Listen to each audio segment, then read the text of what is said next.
We're about to take a journey together. Welcome to ThinkSpace. ThinkSpace is a collaborative learning experience where we come together around topics that matter. We bring peers together. We bring thought leaders together.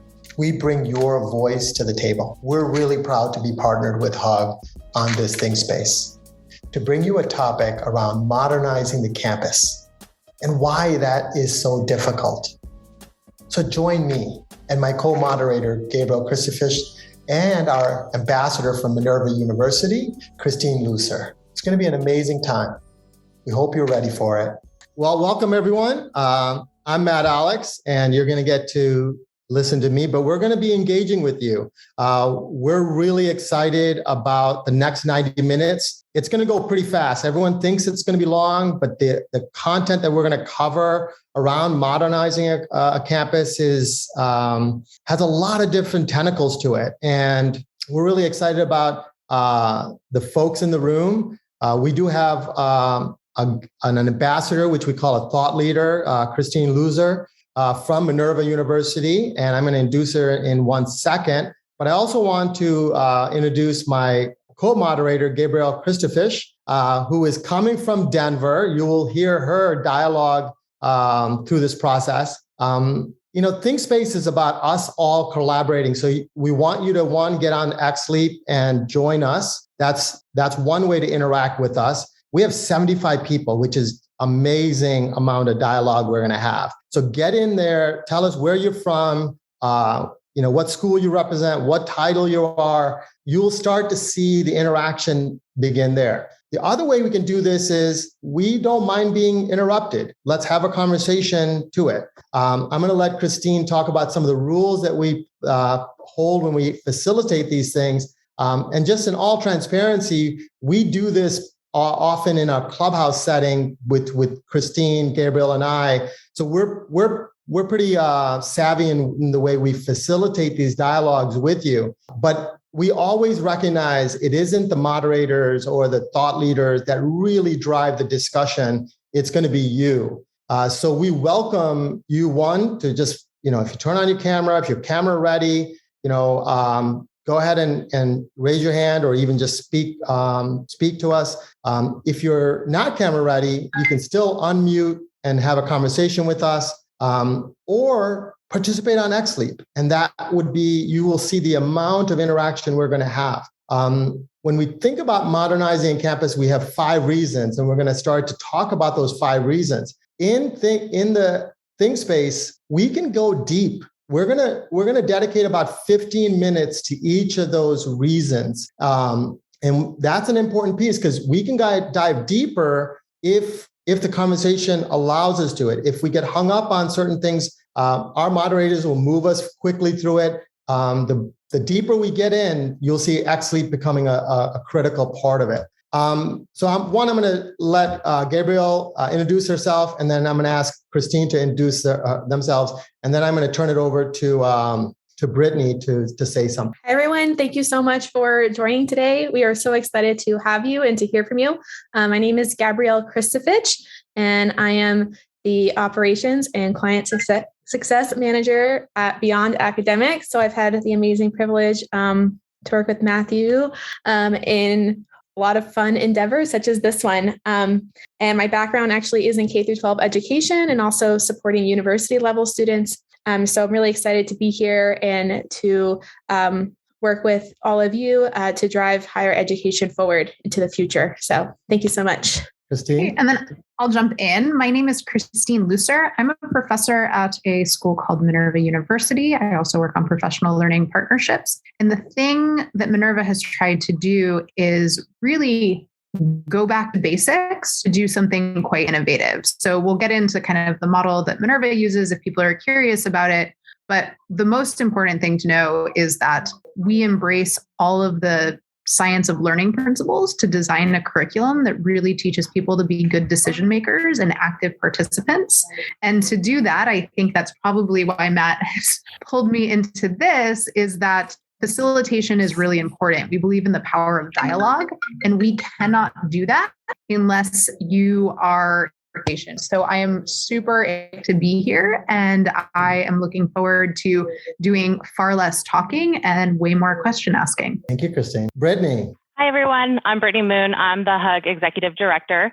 So on behalf of myself and the HUG board, we are just thrilled to be partnered with Matt and Beyond Academics to offer you all this ThinkSpace experience. Between now and Alliance, you guys are going to have 5 opportunities to attend online ThinkSpace events. And then I'm going to turn it over to Matt to kind of dive into what we're going to be doing on site at Alliance. Yeah, so, when we started to have the dialogue with HUG, I've been at HUG since it started. So I've seen it morph to a lot of different things as it grew. The fact that we are now at HUG and it is now open, it's software agnostic, there is a different set of discussions that we're going to need to have. And so I was really excited about having a dialogue about a variety of different topics. And the concept of ThinkSpace, which we use with our clients now, is a concept that we believe that the HUG members can really take advantage of. So at Alliance, we're going to actually have a set of what we call ThinkSpaces for the 2 days, the Monday and the Tuesday. We're going to be in a space called ThinkSpace, and we're going to have a set of topics. You'll see this on your XLEAP platform about the topics. The topics are still evolving because leading up to Alliance, we're actually going to be hosting a set of ThinkSpaces. This is one of it. The next one I'm going to talk about a little bit later, which will be on December 8th.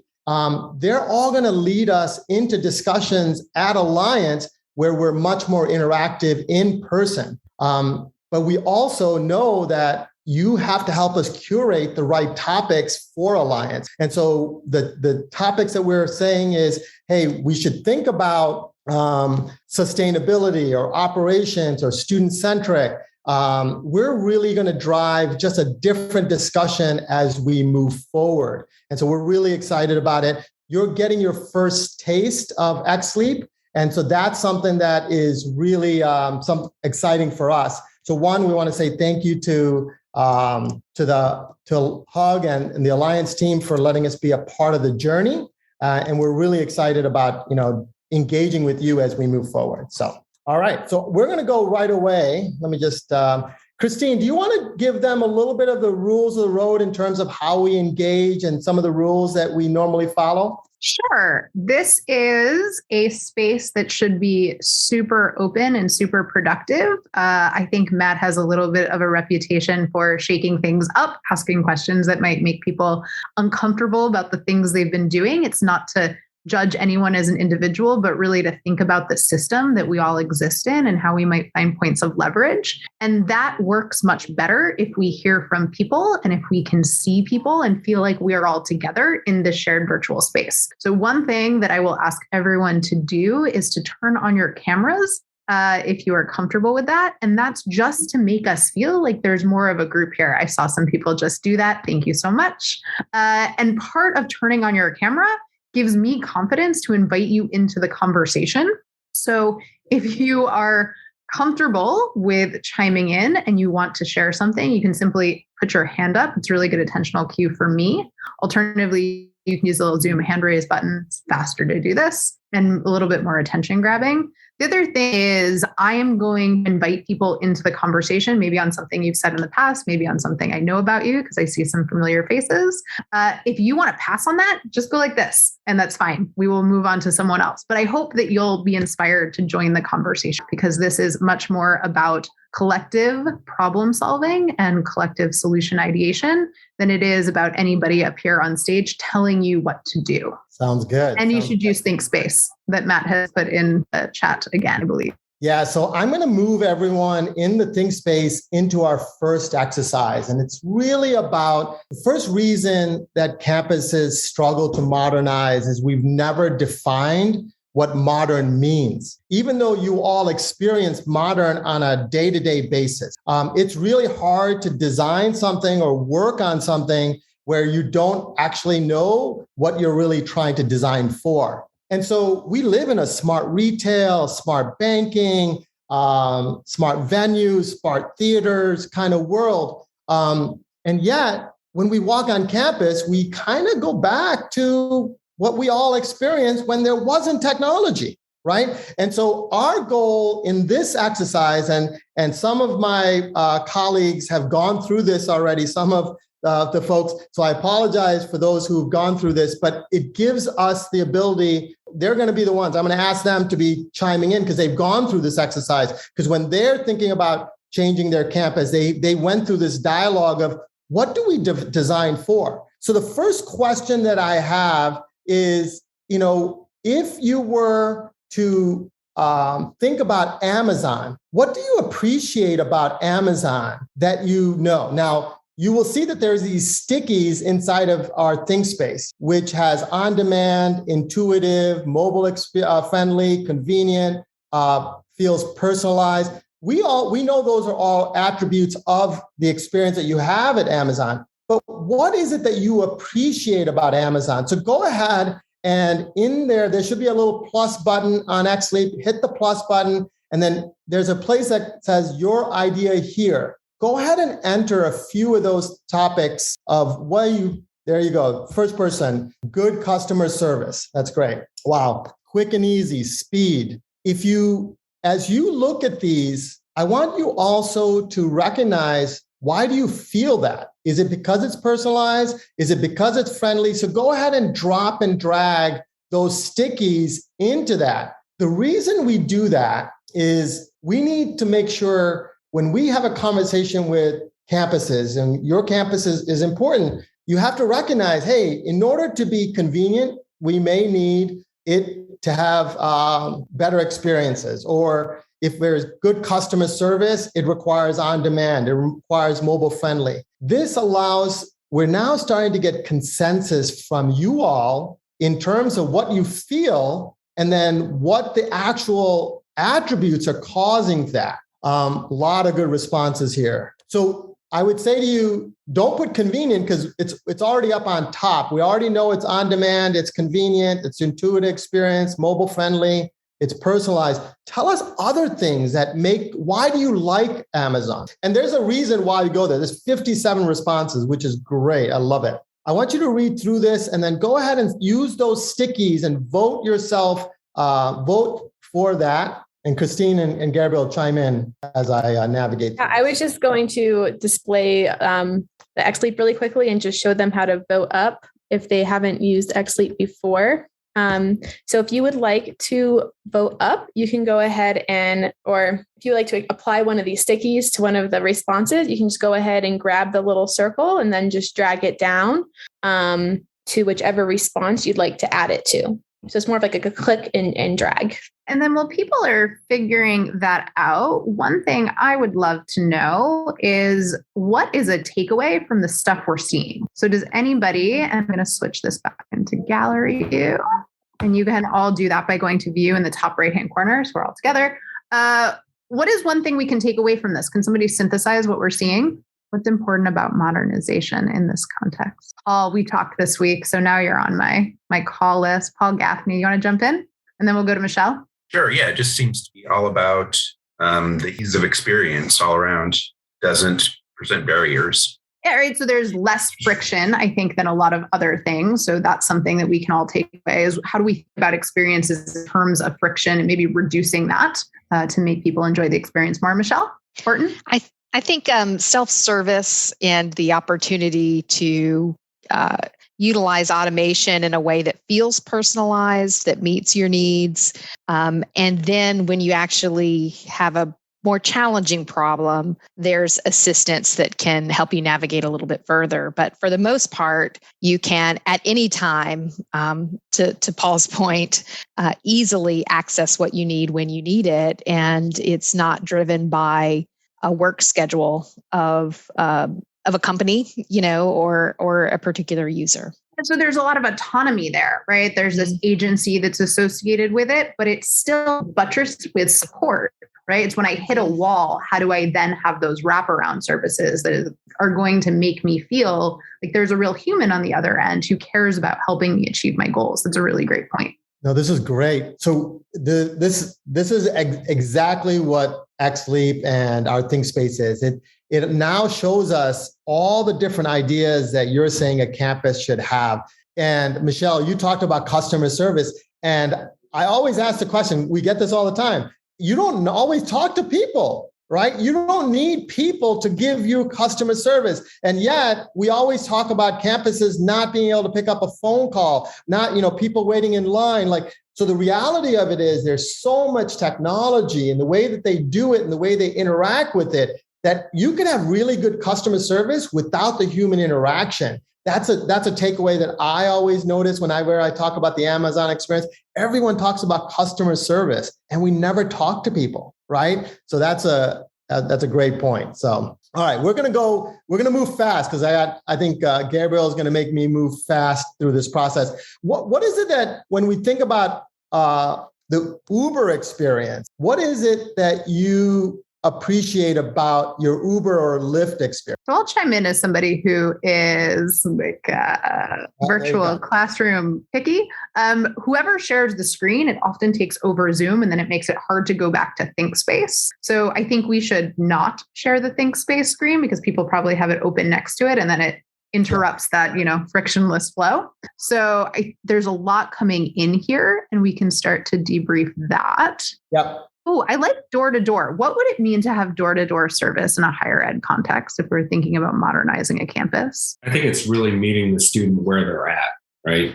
Whether they're at home, whether they're on campus or on grounds. That's the analogy, I think, of door-to-door. I love that because that's the first door. And then the second door that we're bringing them to is some sort of goal-oriented place that they're going on a journey.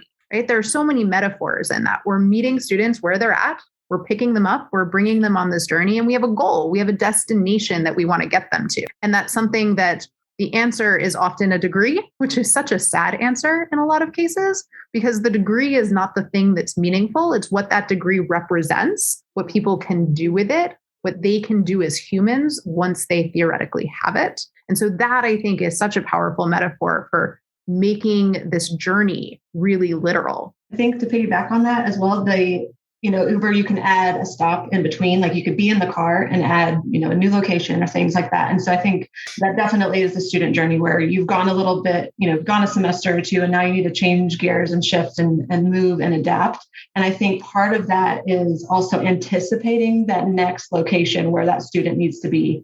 It might be, hey, let's get to a pit stop at advising. Let's pit stop at the writing center, wherever that might be. So I love that door-to-door analogy. That was great.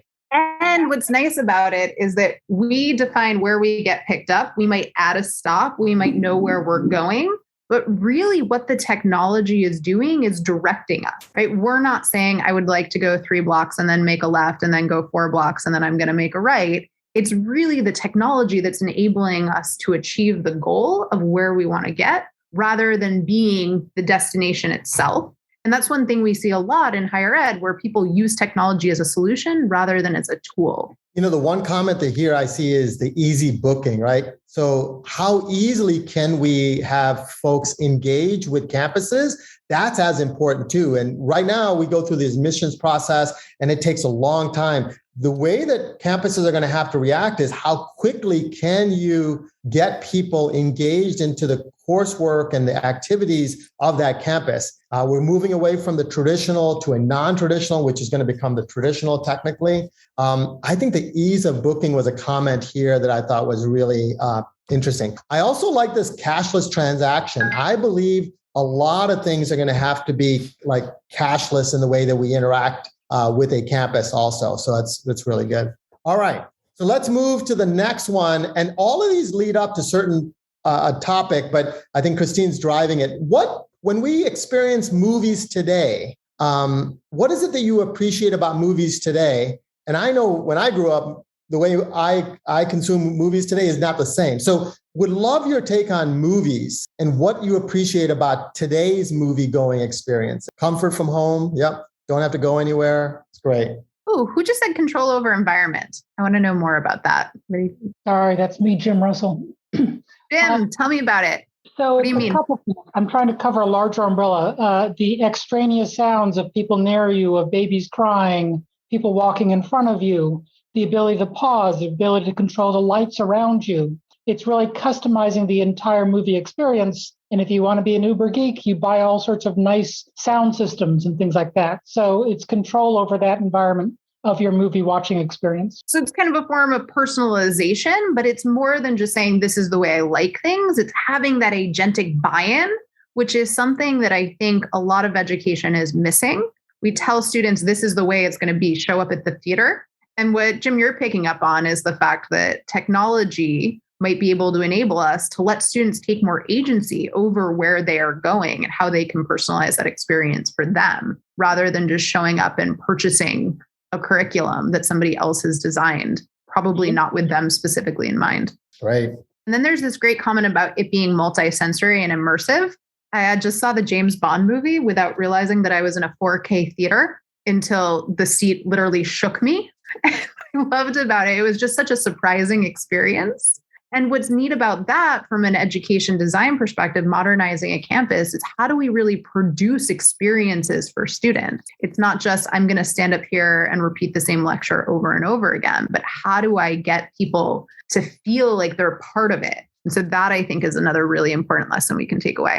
And then just to get in, make sure we get into this 15 minutes, getting this covered, the first reason that we haven't defined, we're now defining what modern looks like. So let's go to the next one really quick, which is music. Music has evolved in the way that we consume it. What is it that you appreciate about music today? And this is amazing topics. What we will do is after each of these responses for each reason, we're going to give you a little bit of an infographic on what all this means. And we will produce that out after the ThinkSpace. But I just want to know all this means something, because there's a lot of ideation going on here. There's going to be a definition that comes out here after we go through this exercise that says, hey, this is what this audience thought modern looked like and feels like. And then the question is, how do we make that a part of a student-centric campus? How do we operate differently? How does that, culture,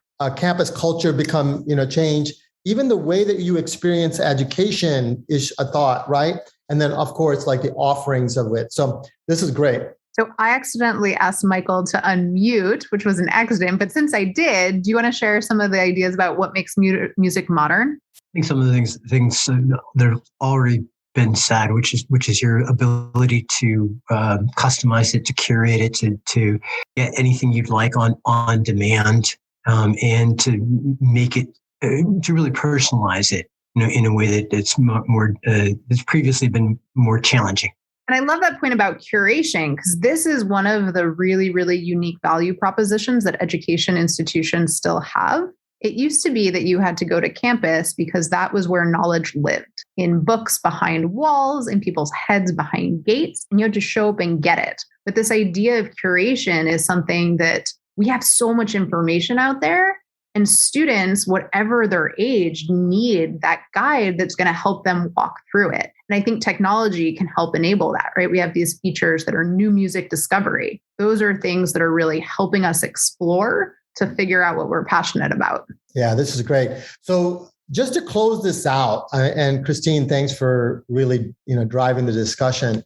When we think about Amazon, it's about a customer-centric kind of mindset. So it's a student-centric ecosystem where you need personalization. You need something for everyone, fast response, on demand. It's all there, right? The Uber there's transparency. It's a cashless world. We also have to recognize that is a talent ecosystem. It's a gig ecosystem that we have to recognize campuses have to move towards. That's more modern. The way that we work is going to be different.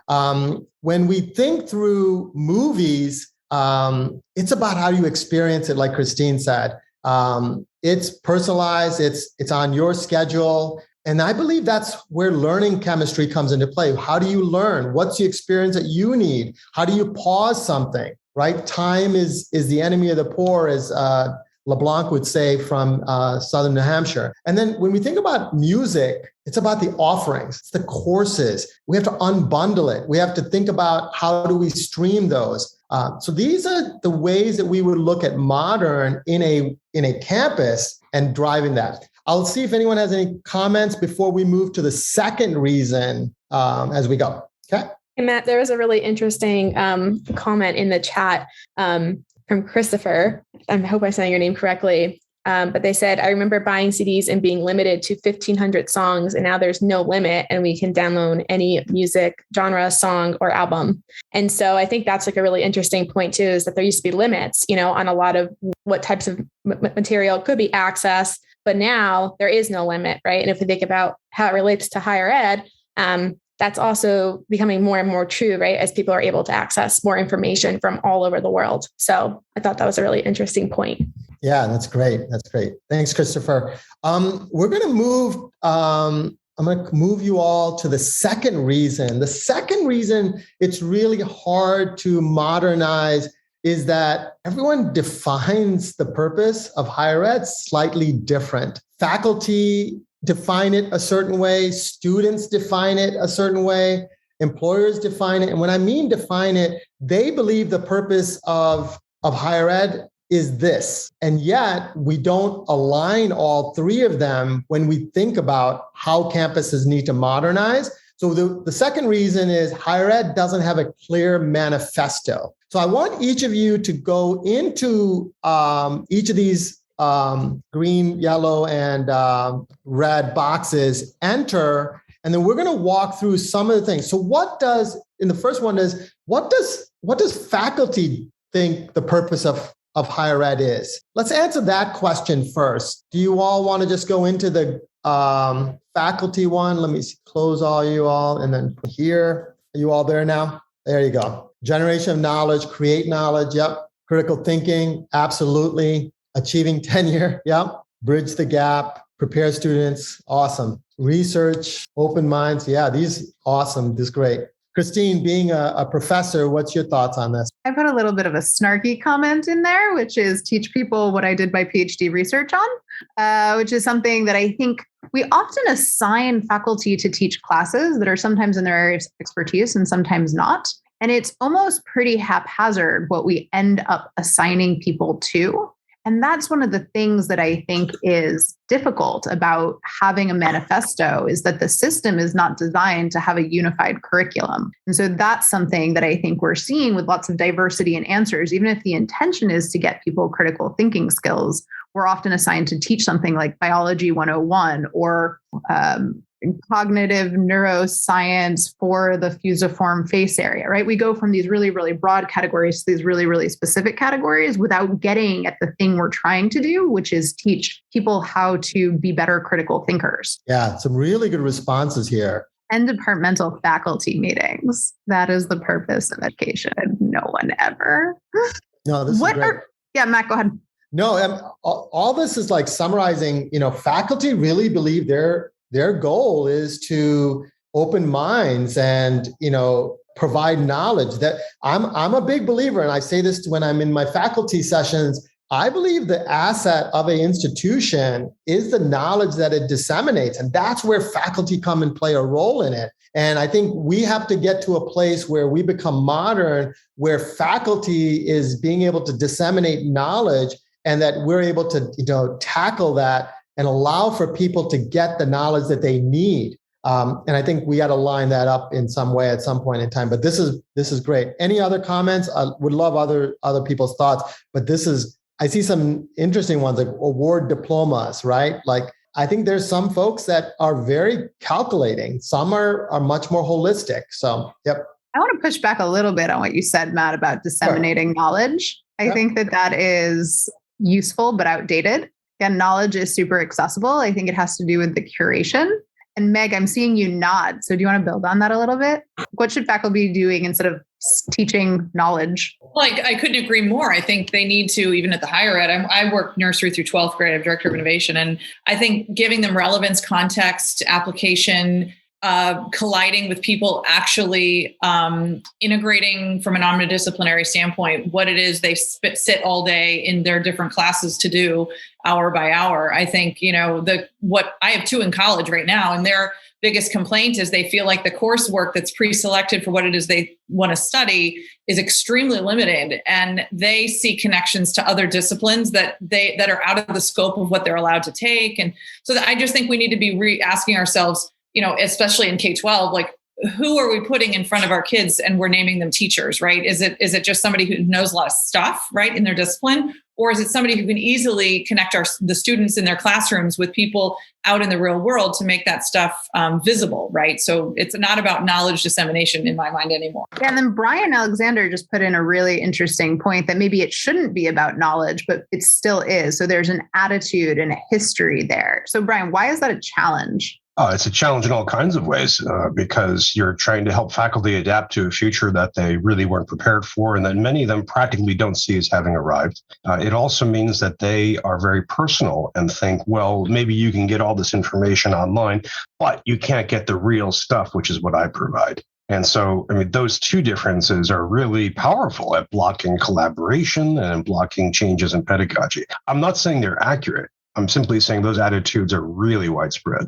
Yeah, and that I think is an important bottleneck in the system. It's very easy to say we shouldn't be filling people with knowledge. We should be igniting skills so then they can go out and create new knowledge and share that with other people and give them tools rather than information.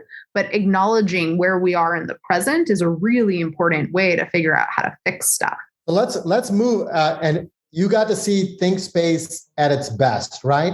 Christine totally disagreed with me. We went on another, and I'm wrong, right? I may not be the right, I may not have said it the right way. I may be on left field. That's the great thing about ThinkSpace. We get to disagree. And I'm sure there's different opinions all over the place. So, but this is why ThinkSpace is important, because too far, we've been just listening to a one-way conversation. We've never been able to challenge anyone. And now, I learned something. Meg gave me some context, right? Brian stepped in, and this is how we grow as we move forward. So that's great. Okay, let's think about students now. And when I think about students, I'm going to ask the same question. And I love the fact that you all have moved ahead and went into students. Let's add parents to this mix. I purposely didn't want to confuse you all by putting parents and students. When we think about students, we also got to recognize what parents' influence is on that student. So go ahead and put your responses here. And just an FYI, we will be drawing 3 names from the folks who are in the XLEAP for $25 gift cards. Just an FYI, Gabrielle will show a fancy little spinner and get that going. Just an FYI, we are working with that. So that's why we have 3 moderators. We're all doing something, and we have Hector in the background, producing this in the background. So Christine, if you can just take this, I'm gonna finish up. Yeah, there's so many good things coming in. And what I think is really, really interesting is to compare what students think the definition of college should be to the faculty. So has anyone seen anything that overlaps? There's a few of them. Ellen, what do you got? Ellen Cantor. Any overlapping intersections between the faculty and the student perspective? Second. There we go. I thought maybe you unmuted me. Hi. I find a lot that are not overlapping, such as find your soulmate. But there's a lot around work and gaining gainful employment. That's one that strikes me dramatically as overlapping. I don't see, it's interesting. I don't know that students think of themselves as, the one I was just about to write when you called on me was having fun with learning and gaining a better ability, rounding out that learning, which, can take a lifetime to have fun with it and enjoy it. So that was one I was just about to put in. That's sad that was not on the faculty one either. It's such a beautiful point, right? That the brain was designed to learn. Your brain's job is to predict the future. It's the only job in the world to do it in a very energy efficient way. And so if your brain's superpower is to learn, part of what people should be seeking in an education is a way to make that enjoyable and fun. Niraj, and you have to tell me if I'm pronouncing your name wrong, because if I did, I need name karma so people don't call me Professor Loser. It's pretty close. So what is it? It's very close. So I will not mind it. So that's totally fine. So I want to make a point here. I'm currently a student and I'm doing my master's in higher education. And what I see is students are very focused on their grades and points because and I personally think I've worked with higher ed for 14 years and plus, is like our whole system is designed around grades. And it's an administrative system, how you manage and work with grades. And everybody in the class is working to get a grade. and focused on a grade and not on their actual learning. So instead of saying this, how I get a good grade, this is what I need to put in place. And on top of that, this administrative system has stretched so much that all the financial aid, the funding that you get is everything tied to these units and grades. And it has totally shifted from student learning to grade system. I think it looks like to me when I look at higher education systems, they're just maintaining grades and getting funding from the higher education, from federal government or state government. And the learning is somewhere left behind where students are focused, what they love to learn. And so I want to hear people's thought about this grading system and all about this, because I think some people don't make the grade, they spend money and then they don't get out of it anything. So it's a really, really important point. Larry, you want to build on that? Yeah, there's a significant, well, we've trained our students to be taskmasters and not innovators and individual thinkers. And so I apply an individualized grading system based on the student's ability. So not every student gets the same grade. It's based on their ability. Can you show me, can you prove to me that you've grown, that you've added new knowledge and depth based on your ability, not based on what the class is producing, but compared to where you started to where you grew to. And I let all my students know that. They hate it because they're taskmaster. They want to know, what do I have to do to get the A? And it's really shifted how I grade. So I'm much more to the point of individualized grading compared to a holistic side. Larry, I would argue, I'm sorry. Larry, I would argue that students have been conditioned, right, to be those taskmasters since grade school, right, all the way through grade school and high school. And, we unfortunately at least in this country, we teach students how to take tests as opposed to really imparting knowledge a lot of the time. So I love the fact that you're individualizing the learning mechanism here, but it's certainly you're in the minority, which is. And then one of the things about being in the minority is that the system is conditioning students in this way. So when they reach something that might actually be good for them, like a personalized grading system or like involving students in active learning, like this isn't how this works. And then there's some reactance rather than acceptance of something that will actually make them like learning and understand how to embrace their education. Jessica, you want to jump in? Sure, yeah. And kind of piggybacking, and I don't know if this will be a solid thought, but, in the chat here, we're saying a lot of the student perspective was getting a job, getting that degree to get the job. And I think tying that with the grading and being a taskmaster, the issue I see, or like the challenge, is getting those students the experience they need to actually go out and apply what they've learned, or even just make strategic decisions or adapt to the challenges in the workplace, in their life, et cetera. So it's kind of like a society issue, I guess. Like, what are we actually teaching in school, and where is that balance between sharing experience, or I guess a safe place to have an experience where you can take the things that you've learned from, an action that you've gone through. I think I started, for example, as a work study student, and I'm such an advocate for the work study programs on campus, because that is actually what enabled me to apply skills that I did learn through college and then, and beyond. So I think that type of, I guess, teaching through, I keep saying experience is key. So. No, experiential learning is exactly the right word you should be using, right? It's about experience. And that's something that students are looking to get. And it's something that very, very, very, very rarely enters the faculty lexicon. They think that teaching happens inside of walls that I get to stand at the front of a room and share knowledge about, rather than really having people bring their experience into the classroom, go out into the world, come back and kind of use that as a practice thing. Mm-hmm. Denise, do you want to jump in on... Jessica, I'm just going to get to the two people with the hand raises, but drop your thought in chat and we'll circle back around to it. Denise?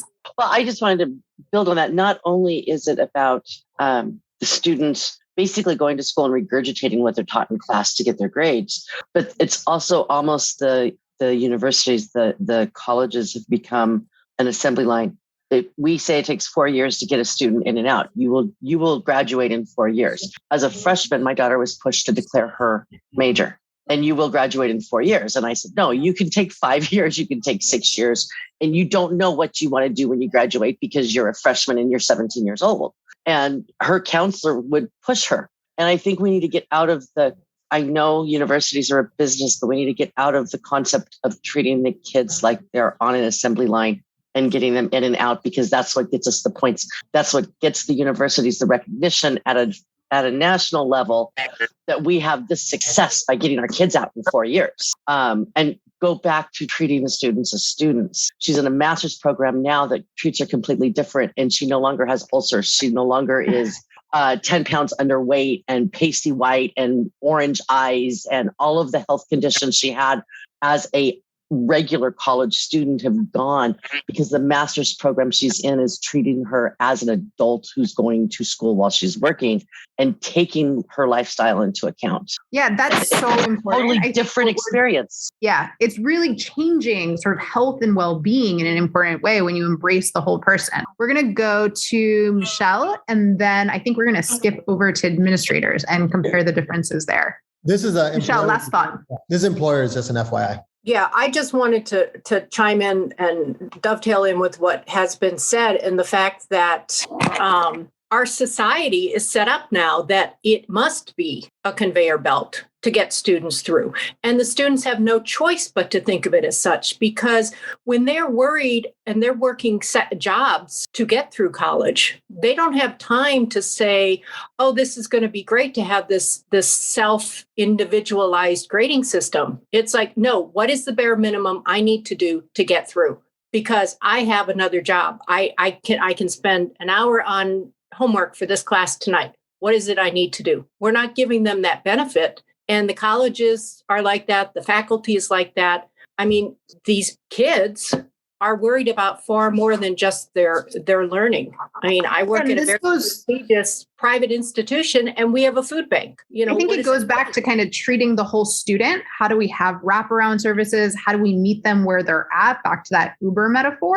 And then this is a really nice transition point. So Mary, I'm going to ask you to drop your thought in the chat. So what employers, is employers going? Yeah.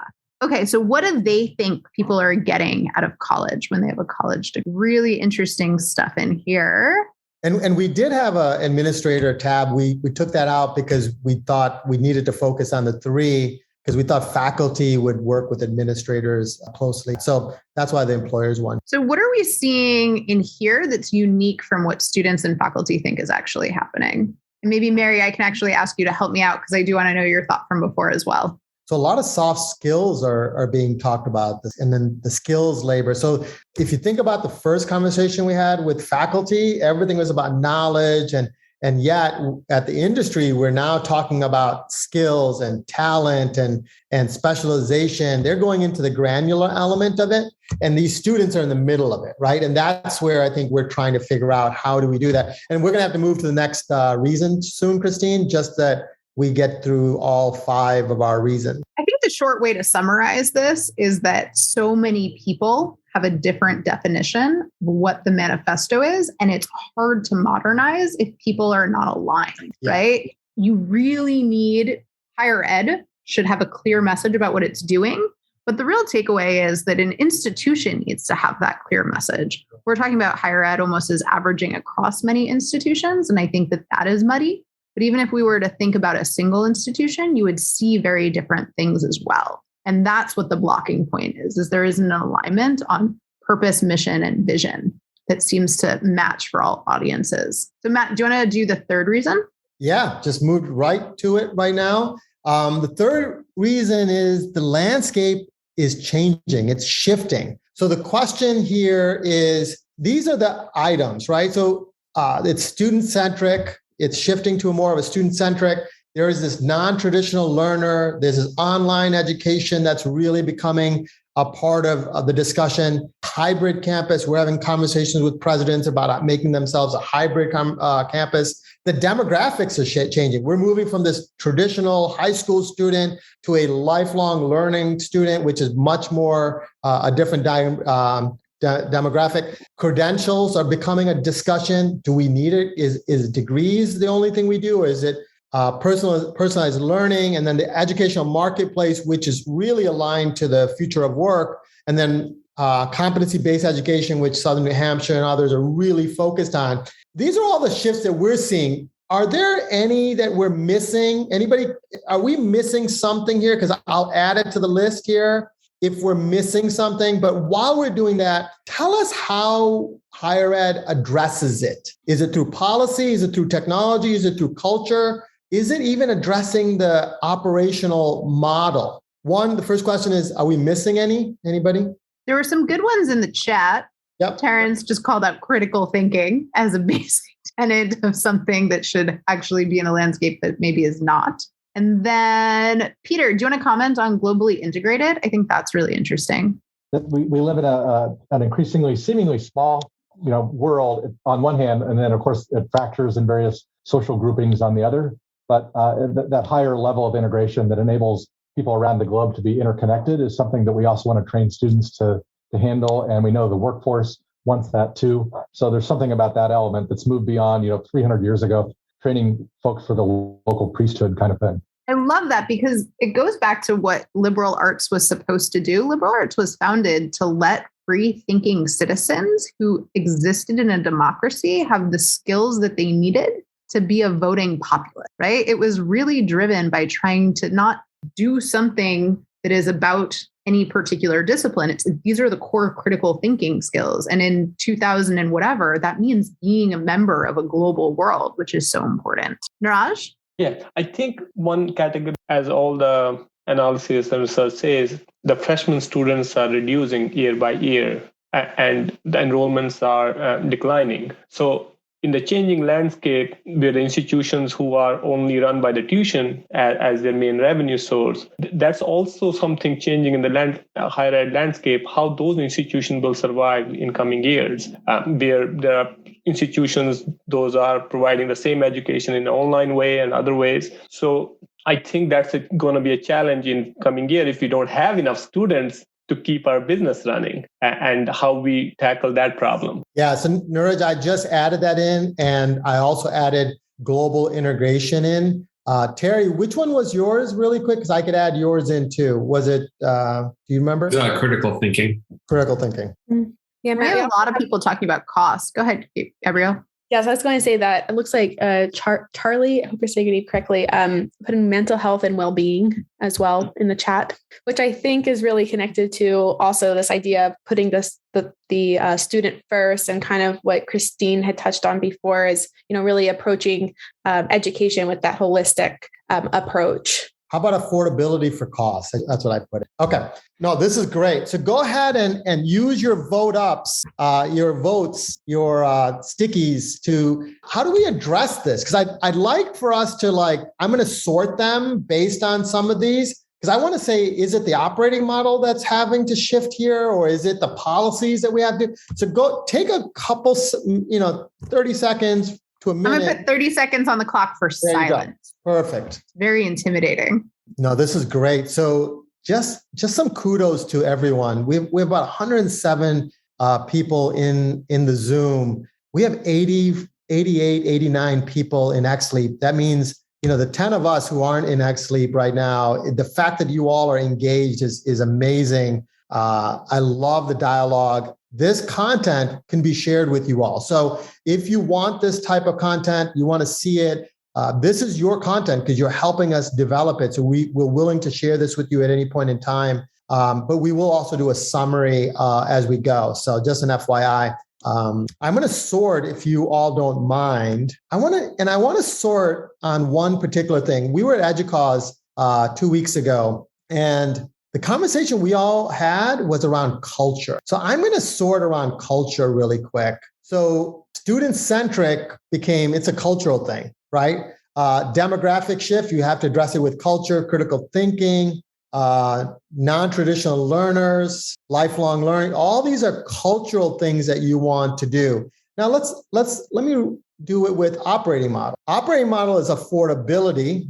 That's really true. Non-traditional learner, we have to rethink that. Operating model, it has to be online education, personalized learning. That's awesome. Now let's look at technology. This is where I come from. This is what my world has been for the past 20 years. Hybrid campus. Yes. So that's great. So yeah, in order to become a virtual and a complementary campus where you do both, your technologies have to play a role. Online education, personalized learning. How about policy? Credentials. Yeah, I think the accreditation, affordability, non-traditional. Okay. Christine and Gabriel, you okay with me moving? Any last comments? Because I want to get to reason 4. I think we're in good time. We're going to be at reason 4. I guess one thing to do with these is to sort of think about what campuses can actually do about them. Yep. Okay, like you can address it with these, but how might you do that? And we don't have to dig into that discussion because it'll take, like 7 more years. But just giving people that frame of reference, that kind of engagement prompt, you could address it with this, but make sure you have something tangible in mind that you're walking away with about why you think you put that dot in that place. So 4 is an interesting place to go. But I do want to kind of recap these, right? This idea that we don't have any definition of modernization. We don't have a manifesto because there's very poorly aligned agreement about what college is for. And then the landscape shifts really, really quickly. And so when we think about the next one, I'm going to let Matt jump in and contextualize it for us. Yeah. So the next one, reason 4 is culture impacts direction. And I make the statement all the time in my vision sessions is that we can drive all these strategies. We could adopt new CRMs. We can adopt the dashboard of the future that gives us all these insights. We can put a new cloud product in, but culture will eat up any of those strategies. So one of the questions that and like I said, this was coming from just our last conference we were at, that everyone kept saying the biggest issue is not the technology, it's not what we're doing, it's the culture for what we do. So the question I have is, I'm going to move you all here, close. As you notice, I have a little bit of control as I close others out. And I'll open these other sessions back up later. What are the mindsets that we have today on campus that impact the culture on campus? And you'll see that there's some vote ups here. I put 3 for right now, but what are the mindsets today that impact your culture? Collective bargaining agreement. Okay. Fixed mindset. Closed minds, competition. So go ahead and also vote up. I'm going to actually increase your vote ups to more than 3 because I want to see which ones you all agree. There's so many good responses. Vote up 10 that you believe we should all focus on in terms of culture. This will help us drive the discussion too. Matt, can we drag the names over them? Because so many people are converging on the same one. Yeah, I can move things over. So traditional, I can move in. Very cool tool. Yeah. So we will condense them. So even if you vote somewhere, we will move them together. It's just on the fly. It's a little bit hard. I know that feeling. Producing and facilitating at the same time. It's not the technology. It's Matt Alex being slow. The one here, number 9, wow, and it's getting votes. Bingo. Is this culture of fear. Now, we have this discussion at many of our campuses. I would love a little bit of what that means to who all are voted. There's 9 of you that have agreed to say, hey, there's a culture of fear. And this also goes to some of the clients I work with. Like, this is so common. I would love your thoughts on what a culture of fear and how that's impacting you. Go ahead if anyone wants to chime in. And the folks that don't like to chime in, don't want to jump on go ahead and even type it in. It's totally fine. Matt, one of the things that I think I see in that culture of fear is change threatens my job, right? People think that if we change the way we do something or change a product, that somehow they're going to be unemployed. Yeah.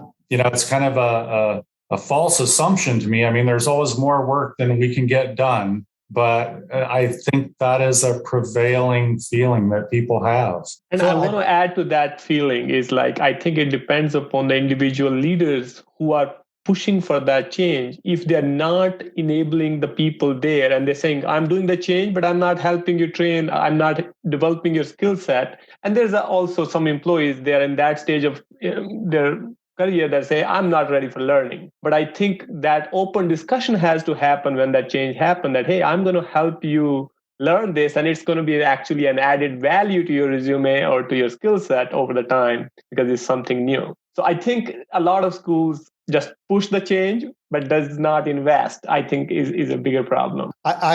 Michael, I think your loss of control and is the power there. A lot of us live in what I would call the incumbent world. This is my world. This is what I know. I'm going to lose my control. I think organizations that put out a vision, what your why is, and you're all pushing towards that, allows for that culture to say, we all own this together. It's not one particular element. And the next reason, I'm going to dive deeper in a little bit of this, but you all are hitting a lot of things. There's an elite mindset. This is my title. Like I always say, there's a lot of title inflation all over the place. And that using that title inflation to control your staff is a cultural issue. I know when the pandemic was happening, I would have people call me and say, "Hey, how do we address the remote workforce? I need to, I got to make sure they're productive." And I said, that's a trust issue. You got to hire people. You have to trust them, enable them, and they will walk through walls for you. And I think the pandemic has now said, hey, let's start trusting people. I think most campuses will tell you that when you gave them a little bit of agency to do what they know, they felt empowered to create that culture. So it's an interesting topic there. Good. Some really good ones. Can I, if you don't mind, man, there's 48 of them. Do you mind? I'm going to give you 20 seconds to vote up because I want to pull the ones on top. And then we got a good 20 minutes for another set of exercises. Well, Matt's dragging and dropping. I think it's pretty clear that one of the ones that was interesting was silos, this idea that people work in disciplines. Maybe I want to explain why that would impact culture, or what culture does it impact? And that's going to go straight to the next reason, but that's awesome. So keep going with it. Here I am making transitions. That's great. So you have the Kurt, status. Go ahead. I saw you pick up a water bottle, which I thought was a hand. I got excited to call on you. So do you want to give us some context for sort of why disciplinary silos impact culture? Caught me on the spot, didn't you? Silos. Well, I didn't vote that one up, but I could, I suppose. Hey, Kurt, you work in the PeopleSoft ecosystem. There's silos all over the place. Tell me the reason. Yeah. So, from my perspective, I am a software developer. So I'm looking at it from the technology standpoint. And, I would say from transactional user experiences, silos can exist around outdated back-end processes that are slowing things down, that are affecting student success. And so in my field, I'm looking for ways to break those down into more micro transactions and trying to drive, student success again is kind of where I'm focusing on right now. To break the silos of the traditional slow back office processing that slows things down for students. I love that because student success is an emergent property of all of the different functions of a university if they are acting together in concert, right? That's the outcome we want, but we operate in departments for educational topics, or we operate in business units for different parts of the university that are serving different parts of the student. And that, I think, is really a barrier to getting to that outcome. It's also a barrier to innovation. Those are the things that mismatch between the way people function and the way organizations function. So that's a really great point. Larry, you want to jump in? Yeah, so this happens to be in my doctoral thesis, discussing this very topic because there's such a huge disparity gap between what employers expect students to be able to do upon graduation and then the way that education is designed. Prior to 1940, largely in the universities and colleges operated in a holistic kind of manner.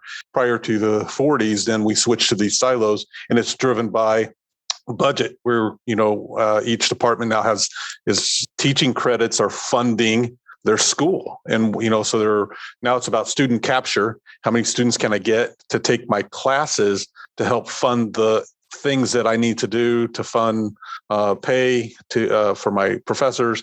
And so we switch strategies to use it as a funding mechanism rather than an educational focus. And so from a school standpoint, the students suffer now because they're not getting the interactive experience and the expertise from other fields that were enabling them to think more broadly, to think about across disciplines, and to use the expertise across campus. So now we're operating in the silo of just what's the best my silo has to offer.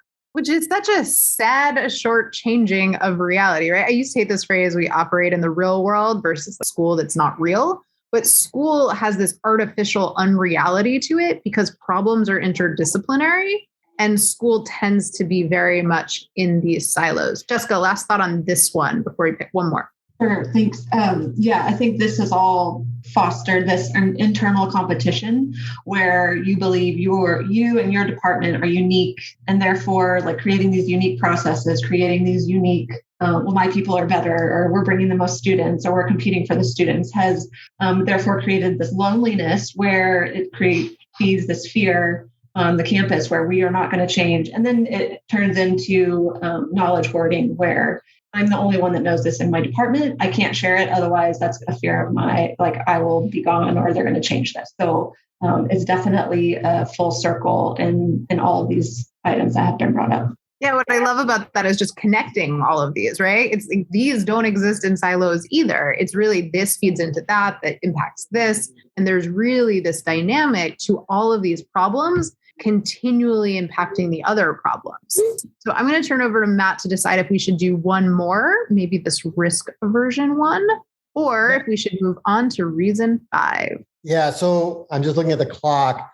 I just wanted to sort these and just have a discussion about the top, just the higher, the rankings in itself. It's unique because when we were thinking about diving deeper, being unique was one of the things that we talked about. I can't tell you the number of engagements that we get on, and everyone goes through this. And we're going to do another ThinkSpace in December that's going to dive deeper. But everyone says we're unique. And then the reality of it is they're not that unique in the way that they do it, but that culture creates a lot of just angst in terms of changing from that.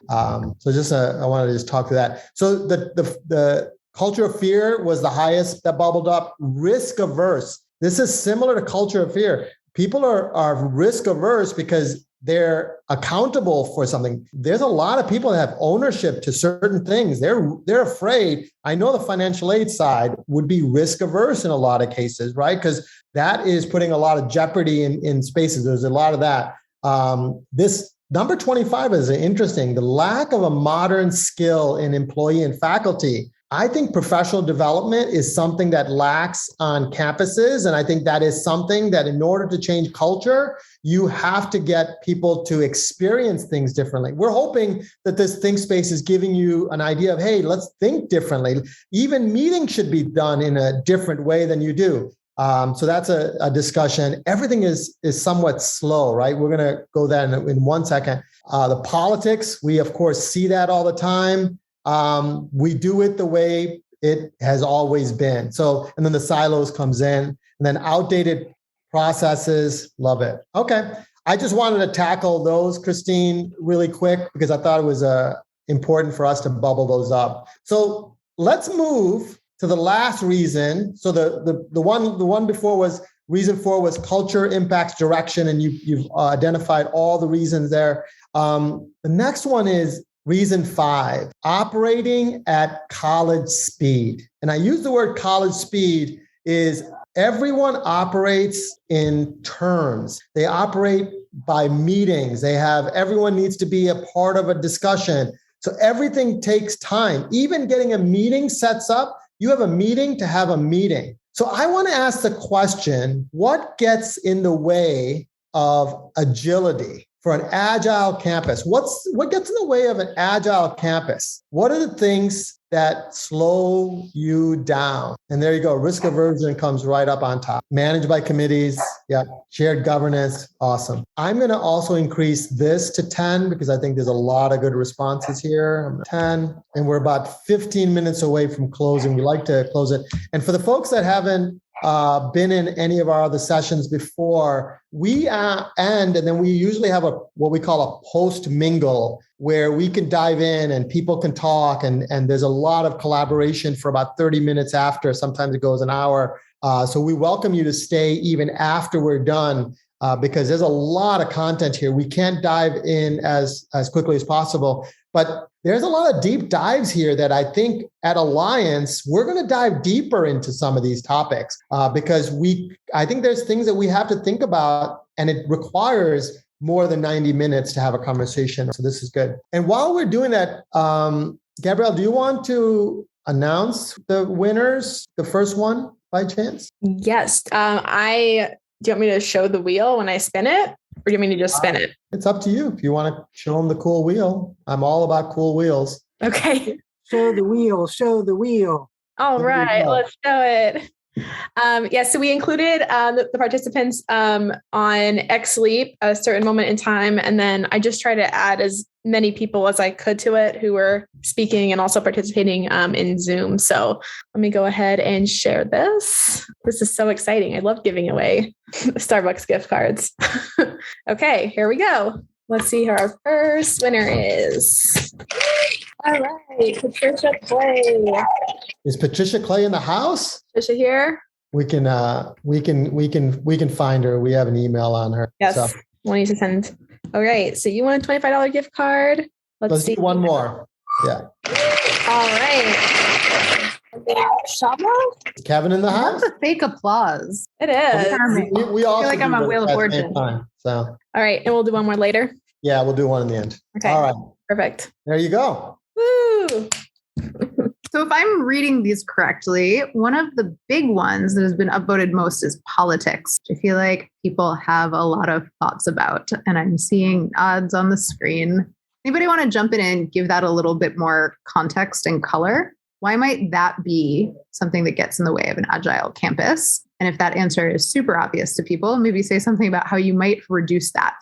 Karen, you look like you want to share. Well, so I guess the way that I have tried to work to reduce that is to build bridges. So kind of my own personal network, the network that does not bubble up to the surface, right? So reaching out and meeting with people and really kind of grassroots efforts seems to be the best thing so far. Politics and relationships often kind of fight each other. Politics are about individuals striving for certain things as opposed to me looking at the situation and saying, what I want to do is build a system together. And that's where relationships can be a really powerful way to get over this sort of political infighting that I think a lot of large institutions and even small ones often see. And Karen, you're part of the HUG mentoring group, right? Do you address that in your mentoring group and how you mentor people through that process of dealing with politics? So we haven't thus far, but we're actually in the process right now of revamping that entire program. There you go. I'm going to make a note. Yeah. As soon as I saw you start speaking, I realized that you probably have influence in shifting that. So that's great. Awesome. Good. Everyone vote, because I want to just do a vote up really quick so that I could sort. Everyone done? So I have been plotting out, so I hope the votes don't change where I'm ending, which is that the next highest one is my favorite thing on this entire list to kind of wrap up this conversation with. And it's too much talking without action. So that is sort of the point of this, although we spent the whole time talking rather than doing. So what are some things we can take away from this session that can actually turn into action? Gabrielle, you unmuted, and then we'll go to Nora. Oh. Go ahead, Nora. Yeah, go ahead, Nora.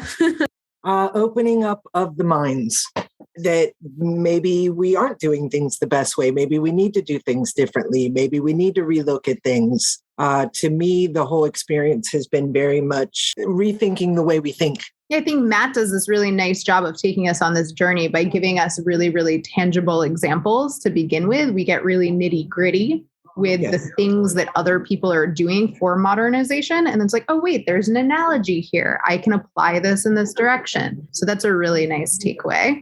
Absolutely. My uncle was a bishop, so he was a preacher. So he talked in stories, Christine, And I learned that the art of storytelling and aligning, other stories to what we really got to do. I'm far from being a preacher like that, but I did. Narratives are super powerful. Yeah. And my niece is in the house, and she can tell you that if higher ed conversation comes in, she knows how to walk out the door very fast. It's good. All right. So this has been really good. I mean, any last comments? I know we'd like to ask a couple questions to close out some things. Part of what we're going to do, to be honest with you, under each one of them, there's exercises. There's a deep dive under each one of these that we can hash out. We just don't have, in the 90 minutes, we just don't have a lot of time. So in the pre-mingle, if you decide to stay, I will open up the deeper dive in each of these. But I think this is what I think we need to start doing even at Alliance, is to dive deeper in some of these discussions. And I like to understand what are the things that we're missing. Christine is trying to hone in on this, and she does an amazing job of all this talk. What do we need to do next, right? And I think part of that is, one, maybe the next iteration, we don't do 5 reasons. Maybe we do 3. But I thought these 5 was really important, to be honest with you.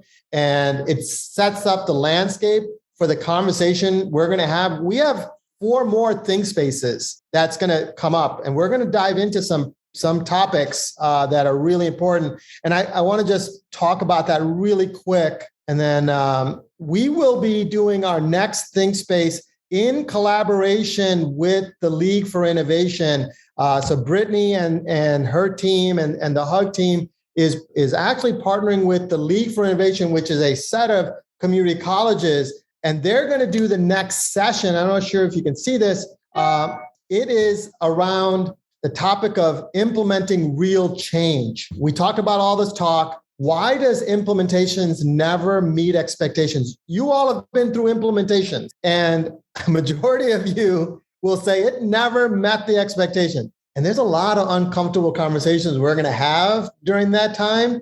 I want each of you to join us. I want you to call your friends, because in order for us to really change how we operate moving forward, and the HUG is going to be a really important part of that. You all are a part of that discussion, because you all are part of the process of that transformation. And I want, if you can attend this would be great. It is going to be, we moved it out to 2:00 so that the Pacific folks aren't waking up early in the morning. So we're going to try to move it around. We also had Christine, who, I don't know if you know this, but Christine is coming in from Barcelona. So I needed to give this at a time where she was available for us. So, but I hope you all can attend. And I want to stop there, see if we have, I want to ask these 2 questions. We normally do this with all of our sessions. I think this would be good. What did you like about this think space session? And then we're going to have another one that's a little bit opposite of this. So